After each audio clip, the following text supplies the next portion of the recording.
मित्रों, जैसा कि अभी अनिल बलूच जी ने आपको बताया कि प्रधानमंत्री मोदी जी के नेतृत्व में हम 11 साल पूरे कर रहे हैं और उनके नेतृत्व में चलने वाला ये सरकार, उसके बारे में आज हम कोशिश करेंगे कि चर्चा करें, क्योंकि 10 साल 11 साल की अवधि को एक प्रेस कॉन्फ्रेंस में बांध देना ये बहुत ही कठिन काम है।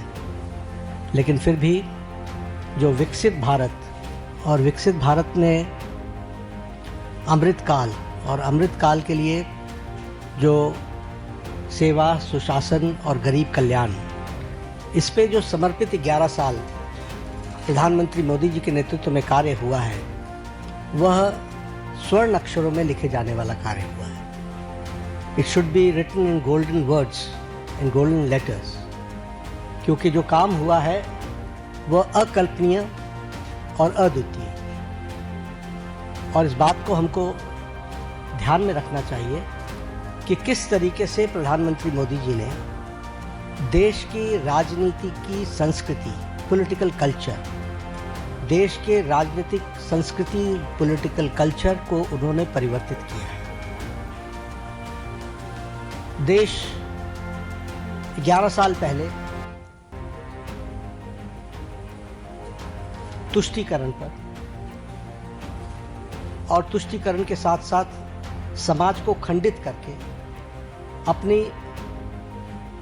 कुर्सी को सेव करना, यह एक राजनीतिक संस्कृति का तरीका बन गया था। लेकिन प्रधानमंत्री मोदी जी के आने के बाद जब मैं कहता हूं कि he change the political culture of the country, तो politics of performance, responsive government, responsible government, एक जिम्मेवार सरकार, एक जवाबदेह सरकार, और इसके साथ साथ हम ये कहेंगे कि पॉलिटिक्स ऑफ रिपोर्ट कार्ड, यानी हम अकाउंटेबल गवर्नमेंट, जो हम काम कर रहे हैं उसको हम जनता के सामने अकाउंट करते हुए चीज़ों को रखें। ये नई संस्कृति पैदा हुई, और इसलिए मैं बड़े गर्व के साथ ये कह सकता हूँ कि पिछले 11 साल में मोदी जी के नेतृत्व में चलने वाली सरकार ने भारत की राजनीति की संस्कृति को बदलकर न्यू नॉर्मल, न्यू ऑर्डर को स्थापित किया। और यह सरकार एक असरदार सरकार है, इफेक्टिव गवर्नमेंट। यह सरकार दमदार सरकार है, और यह सरकार मजबूत फैसले लेने वाली सरकार, आर्थिक अनुशासन लाने वाली सरकार। पिछले 11 वर्षों में जो आर्थिक अनुशासन लाया गया, उसके लिए जो बोल्ड डिसीजंस लिए गए और उस समय जनता को साथ लेकर के किए गए, ये सारी बखूबियां हमको समझने की आवश्यकता है। ये जैसा मैंने कहा कि रिस्पॉन्सिबल सरकार है, रिस्पॉन्सिव सरकार है, पीपल लेड गवर्नमेंट, जनता को साथ लेकर के चलने वाली सरकार, और पीपल्स पार्टिसिपेशन, इसको भी हमने बखूबी देखा है। और हम सब जानते हैं कि ये सरकार पिछले 11 सालों में ट्रांसपेरेंसी की नई मिसाल पेश की है। इट्स ए ट्रांसपेरेंट गवर्नमेंट, और ये फ्यूचरिस्टिक गवर्नमेंट है। ये भविष्य को देख करके चलने वाली सरकार है। भविष्य को किस तरीके से हम आगे देश को ले जाना चाहते हैं, इसके बारे में सोच करके काम को करने वाली सरकार है। और इसीलिए वी टॉक अबाउट विकसित भारत, और विकसित भारत का ये अमृतकाल है, और ये 10 साल 11 साल ने विकसित भारत का बेस बनाया है। This we have to understand. और इस बेस को बनाने के लिए जो भी फैसले लेंगे, वो सारे फैसले लेंगे। आज के दिन मैं 2014 से पीछे जाऊं, इसकी आवश्यकता नहीं है, लेकिन हमको ये याद रखना चाहिए कि that government before 2014 was full of corruption. भ्रष्टाचार से आकंठ डूबी हुई सरकार थी, घोटालों से में संलिप्त सरकार वाली सरकार थी। एक नेगेटिविज्म का वातावरण था, कुछ नहीं बदलने वाला। लेकिन 2014 के बाद हमने ऑप्टिमिज्म देखा है। The shift, when I talk about political culture, I talk about the shift from negativism to positive. आज हम मतलब मैं नहीं, भारत का आम नागरिक कहता है मोदी है तो मुमकिन। मोदी जी के बारे में ये धारणा बनना, समस्याओं का सॉल्यूशन करेंगे और समस्याओं को सॉल्व करेंगे, ये आम व्यक्ति की धारणा बन गई है। और इसीलिए आज हम ये आविष्कार और नवाचार, ये तीनों चीज़ें जुड़ी हैं। आज हम डेवलपमेंट भी कर रहे हैं और उसके साथ साथ हम बेस्ट प्रैक्टिसेस भी ला रहे हैं, नवाचार भी हो रहा है और इस तरीके से विकास के काम को आगे बढ़ाया है। अगर मैं मोदी जी के शब्दों में बताऊं तो उन्होंने कहा है कि this decade will prove to be the base of the development of the future विकसित भारत। और इसी काम को लेकर के जो हम लोगों ने उनके नेतृत्व में जो उन्होंने नीतियां दी, परफॉर्म, ट्रांसफॉर्म, रिफॉर्म, इसको हर पॉलिसी में हम सबको देखने को मिलता है, हर नीति में हमको देखने को मिलता है। एवरी पॉलिसी आप देखेंगे तो इट्स डिफरेंट। पुरानी पॉलिसीज में भी जो चेंजेस आई हैं वो इसलिए कि रिफॉर्म चाहिए और उसी के साथ साथ हमको ट्रांसफॉर्म करना है और इसके लिए परफॉर्म करना है। और एक बेसिक प्रिंसिपल पिछले 11 वर्षों में हम लोगों ने अडॉप्ट किया और ये मोदी जी की ही सोच रही है, सबका साथ, सबका विकास, सबका विश्वास, सबका प्रयास। बहुत चैलेंजेस भी आते हैं लेकिन उसके बावजूद भी अंडरलाइनिंग प्रिंसिपल हमारा बड़ा स्पष्ट रहा है। अब मैं अगर बोल्ड डिसीजंस की बात करूं तो मैंने कहा कि इतने एक प्रेस कॉन्फ्रेंस में 11 वर्षों के बोल्ड डिसीजंस बता देना ये मेरे लिए बहुत कठिन होगा, लेकिन आर्टिकल 370 को एब्रोगेट करना,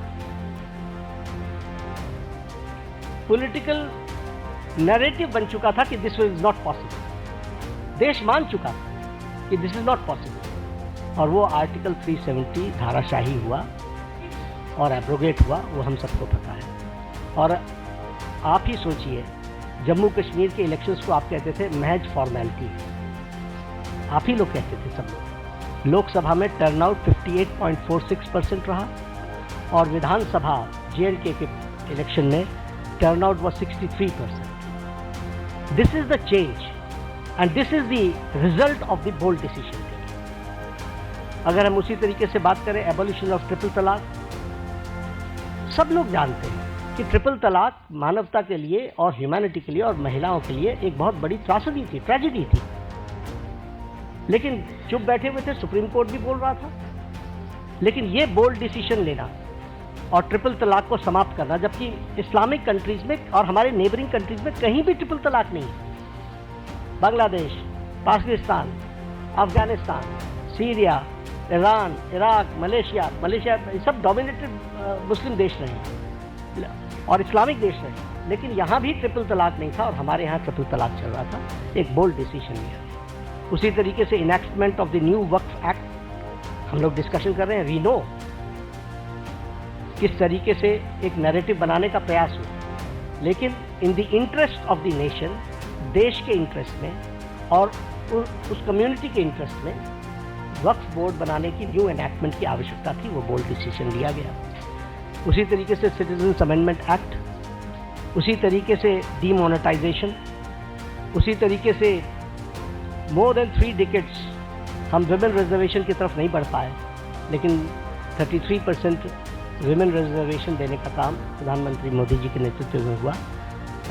और उसी तरीके से अगर हम देखें इकोनॉमिक डिसिप्लिन के लिए, इकोनॉमिक डिसीजन में भी बहुत गहरी सोच के साथ जो आर्थिक जगत को बहुत तीव्र गति से आगे खड़ा कर सके, इसके लिए निर्णय लिए गए। प्रेजेंटेशन ऑफ बजट का एडवांसमेंट, हम अभी भी ब्रिटिश की दुनिया में जी रहे थे, ब्रिटिश काल में जी रहे थे, उसको एडवांस करना।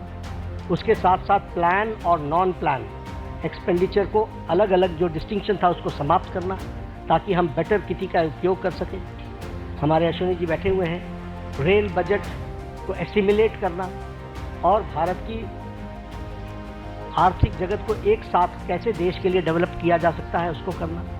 आप भी जानते हैं, हम भी जानते हैं कि हमारी इकॉनमी 10th से छलांग लगा करके 5th पर पहुंच गई और अब जो इंटरनेशनल मॉनेटरी फंड का जो अब नया डेटा आ रहा है वो हमको 4थे स्थान पर ला रहा है और हम 4थे स्थान की तरफ हम अग्रसर हुए हैं और हम 4th straight conservative 4th straight में हम अपने ग्रोइंग इकोनॉमी में इस ईयर भी हम सबसे आगे हैं।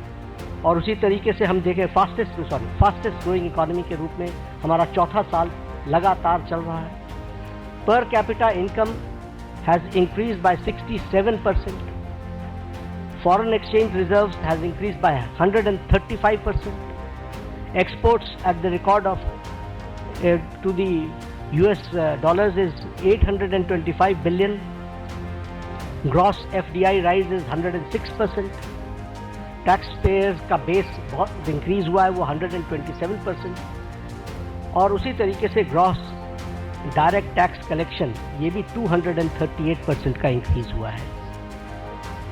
अगर एजेंसीज की बात करें तो bright spot international monetary fund Bharat की इकॉनमी को IMF बोलता है, वर्ल्ड बैंक हमारे को fastest growing economy major economy in the world कहता है, और वर्ल्ड इकोनॉमिक फोरम हमको वो कहता है कि India is all set for as a primary engine of the global economic growth in 2025 and 26। यानी सारी विपरीत परिस्थिति में भारत की इकॉनमी सुदृढ़ और सक्षम तरीके से आगे बढ़ रही है, ये हमको ध्यान में रखना चाहिए।